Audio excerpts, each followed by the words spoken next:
Hey, what's good, everyone? Trying out the vlog a little differently this time. I wanted to kind of do it this style because there's some details I want to talk to you guys about before I start this vlog. I went to New York a few months ago to do a poker vlog. As some of you already know, I'm trying to do one poker vlog in all 50 states. So what ends up happening was I don't know the poker scene in New York. So I reached out to another poker vlogger, Jimmy Pockets. Shout out to my boy. And I was like, hey, you want to do a collab? I'm heading to New York, just trying to get some content. But then he was like, sorry, boss, where you're staying is kind of out of my way. But I got a plug, shoot him a text, he'll find you a private game, and you get your content. I was like, perfect. So that's what I do. I shoot the plug a text, and then he was like, all right, when you get to New York, I have a game and a seat waiting for you. 2-5, max buy-ins, $1,500. So I get there Sunday around 11 p.m. at night. I get the address, and then I'm walking in the middle of downtown New York. I don't know the area at all. It's dark. It's a little sketch. And I'm just looking for some apartment. And I have all these directions to do. So for example, I gotta buzz in. I gotta tell them my name. They said, no, say you know this certain name. And then go up to the 7th floor and they'll get you in. So that's what I end up doing. I just kept thinking, I just hope I don't die tonight. I hope I don't get stabbed and die tonight. Because this is pretty sketch. But again, anything for the poker vlog. So I get up there, tell them I know them. And once I get in there, it was honestly seemed like pretty chill vibes. It was only one poker table at the time. And some of them already knew I was coming, but a couple of them, they didn't want me to record. But after a couple hours, I was like, you know what? I'm done waiting around. I am just going to play and not record. So with all that being said, I have 3 hands that I'm going to go over that I couldn't record. And then after that, I do have a couple of hands that are not very much action, but the players that didn't want me to record, they ended up leaving, and then I was able to record at the end. So enough talking. I know that's kind of a lot, but all right, let's get into some of the hands. I belong to you. I belong to you. Do just what you want. All right, so it's 2-5, $1,500 max buy-in. What I thought was the game I was going into. When I got there, it looked like everyone had at least $2,000 to $3,000 on the table. So my $1,500 that I brought in, I was actually ended up being low stack at the table for majority of the night. But the biggest twist was this. I thought I was playing Texas Hold'em poker. It ended up being that everyone wanted to play Omaha all night and double board bomb pots. I've never played Omaha. I don't know any of the strategies. So honestly, I don't really know what I'm doing. I'm just playing the cards and trying to get lucky. But I mean, I've played double board bomb pots before, just not as high stakes. So I was like, you know what? Alright, let's get it. We out here, baby. We in New York. Let's get it. So, I kid you not, my 3rd hand into the game. I'm gonna give a little spoiler alert. 3rd hand, I sat down. I played the biggest pot I've ever played my entire life. Alright, we play a double board bomb pot, 2 boards, 5 cards. And I'm gonna look down my notes right here that I put down. So the top board is Jack, Jack, 7, and the bottom board was 6, 10, ace with 1 club. I kid you not, I still remember this like it was yesterday. When I picked up my cards, the first 2 cards I look at are pocket jacks. I just flop quads and easy game. That's all I can really say. Easy game. I automatically already have half the pot locked up, so I'm not even worried. So we go 8 ways, and then seat 5 bets out $200 on the flop. Pot size bet. With me being at seat 7, I thought the best call was just to make the obvious, just flat call, just try and build up a pot. But fortunately, everyone else folds. The turn on the top board is a 9. I couldn't honestly tell you the suit of the 9, but the bottom board is the 4 clubs, which is actually pretty key. So I have 2 clubs in my hand at the time, and there's 2 clubs on the bottom board. I need a 7 for a gutter straight, or a club for a backdoor flush. Again, me just being completely honest with you, at the time, I didn't even notice the backdoor clubs. I'll be honest with you. All I knew was I got quad jacks, and half this pot is mine for sure. So on the turn, seat 5 leads out for $500 this time.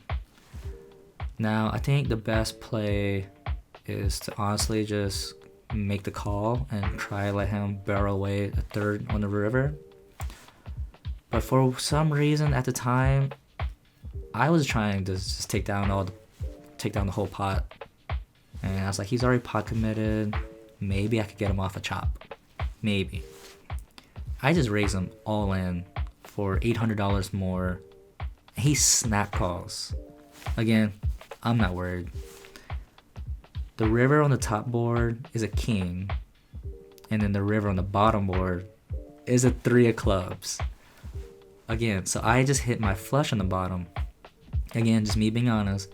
At the time, I didn't even know I hit the backdoor clubs. I was like, you know what? I get half the pot. So I flipped my cards over. Surprisingly, he didn't show his because I went all in. I showed first. And he just told me I got lucky on the bottom board, and that backdoor flush, I got lucky and scoop. So at the moment of time being, you know, this was over $3,000 pot, which is by far the biggest pot I've ever played in. I think my biggest pot ever was like just a little over 2,000. But I was just so freaking hyped and excited on the inside. But on the outside, my mind being, at the time being, I was just kind of thinking, don't celebrate. Don't show your excitement. You don't know these people. You just took away $1,500 from this guy. Don't celebrate. I'm not just trying to get stabbed. I'm not trying to get stabbed or get killed tonight. Play it cool, Robinson. Play it cool.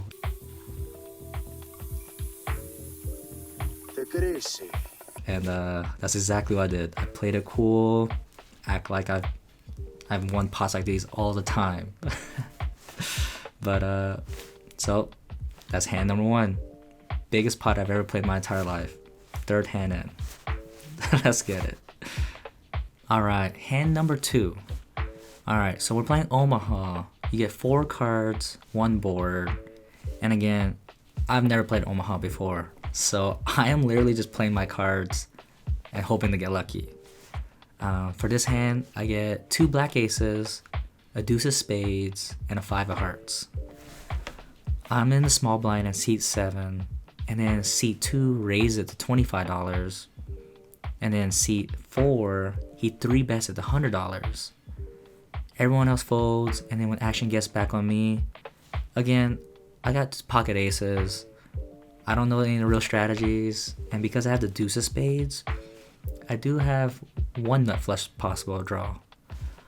So I think a 3-bet could be okay here, but I go on the saver side, and I just make the flat call along with 2 other players, and we go 4 ways to the flop. The flop's a pretty good one. The flop is the ace of hearts, 10 of clubs, and a 9 of clubs, and I flop top set. First action's on me, and I think the easy and smart play is to honestly just check it to the aggressors. So that's exactly what I do. I check, and then seat 4 bets out $100. I just end up making the flat call.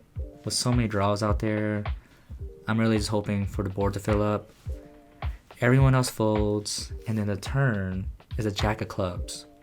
So now I was making the board super connected. Again, there's straight draws, flush draws, and I don't have none of that. So again, I just need the board to pair. Action checks on me, I check, and then surprisingly, he checks back the turn. The river is the 6 of hearts, and I pretty much brick it. Again, I don't have a flush draw, I don't have a flush or a straight, so I decide to check. This time my opponent bets out $200. From here, I don't think I could ever call here. I'm either folding or raising, and because I have the ace of clubs, I don't have a flush, but that is a key card for a blocker, so I could represent that I have the ace high flush. So that's exactly what I do. I actually end up raising to $700 for a semi bluff. Again, I had ace of clubs. I thought that was the best move to make. He pretty much snap folds. I don't show the bluff. I thought about it, but I get this one through. Even though we might have had the best hand, maybe not. Maybe he folded a hand like 7, 8 for a small straight, maybe a small flush, but we got this one through, so I'll take it. All right, hand number 3. So this time there's a $25 straddle on the button. The small blind has $5. I'm in the big blind. I have $5 for my big blind. First action's on the small blind. He folds, and then I look down at pocket 10s and ace 5 suited, and I raise it to $75. Everyone else folds, and then when it gets back to the button, he just makes a flat call, and we go heads up to a flop. The flop's a pretty good one. It is 4, 10, 8 all offsuit, and I flop top set. First action's on me, and this player is pretty aggressive. So I decided to check, and then he bets out $75. I just make the flat call, and again we go heads up to a turn. The turn is offsuit deuce, which does nothing. This time I check again, and then the button leads out for $150.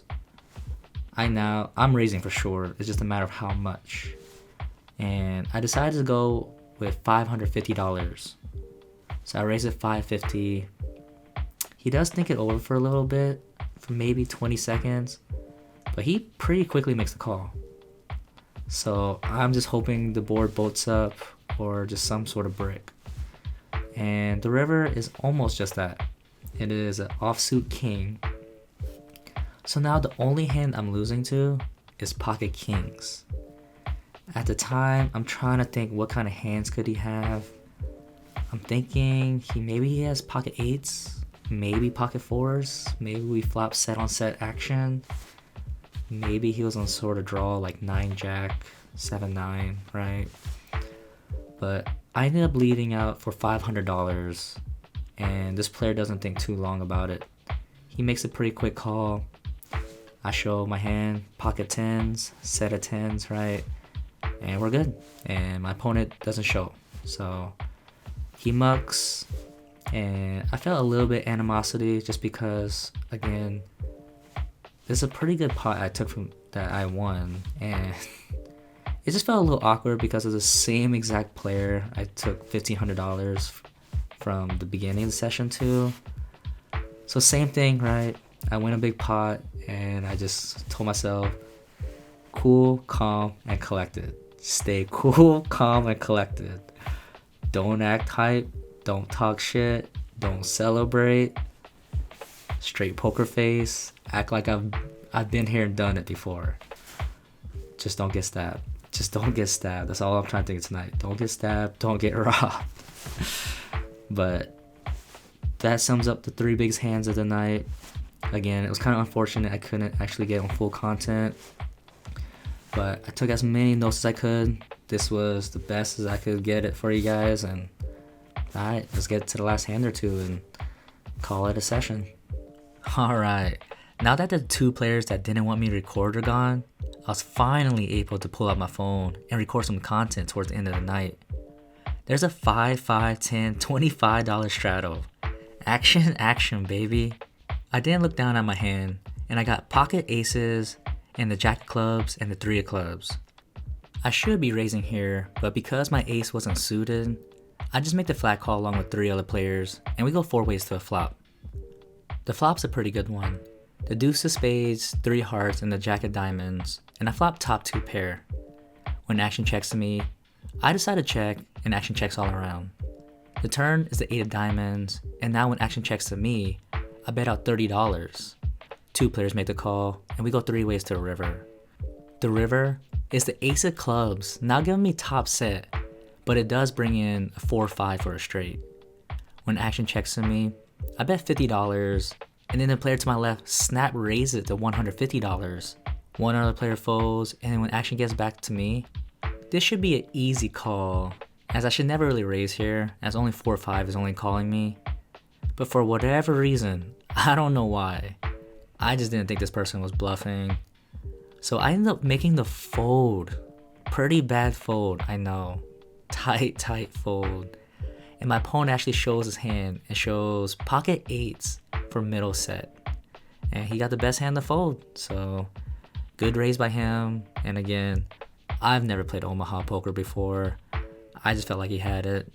But man, I'm not gonna lie to you guys. Now looking back over this, how the hell did I fold it this top set? This is just one of those times where if you got it, you got it. And I should have just paid him off. But again, I don't know how the hell I folded top set. Bad fold, but moving on. Last interesting hand of the night, and we're still playing Omaha. I get the ace of clubs, deuce of hearts, and 7 diamonds in my hand. Seat 2 raise it to $25. Small blind calls, and I make the call, and we go 3 ways to a flop. The flop's a pretty good one. 8, queen 7 with 2 clubs, and I flop the nut flush draw. Action checks to seat 2, and he bets out $30. The small blind calls, and I make the call as well, and we go 3 ways to a turn.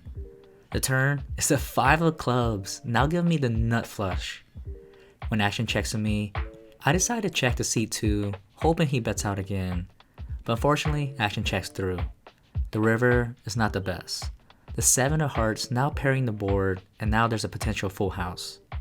When action checks to me, I don't want this checking through, and I want to try to get value for my nut flush. So I bet out $75, and only seat 2 makes the call. I show my cards, and we're good, and we take down the pot. It's now like 3 or 4 in the morning, and I look outside, and it's still pitch black, and I'm not trying to walk home in the dark and get robbed or jumped. So I ended up playing for a couple more hours, waiting for the light of day to come out, so I feel safe walking to the hotel I was staying at. But just like that, I rack up my chips from the biggest buy-in and the biggest pot I've ever played in my entire life. In New York, baby! So hit that like and subscribe button, and thanks for watching. Alright, just got done with the session. It is 6 a.m. in New York City, and I am downtown. Just gonna go back to my hotel. It was a grind tonight. Really cool experience. Everyone was really nice, chill vibes. It was a fun night overall. I was in game for 1500, which was my biggest buy-in ever, my biggest game ever, and I walked away with 3,385. So a little over 1,800. So pretty good win tonight, and pays for my New York trip, so I'll definitely take it. But thanks for watching, and see you in the river in New York, baby.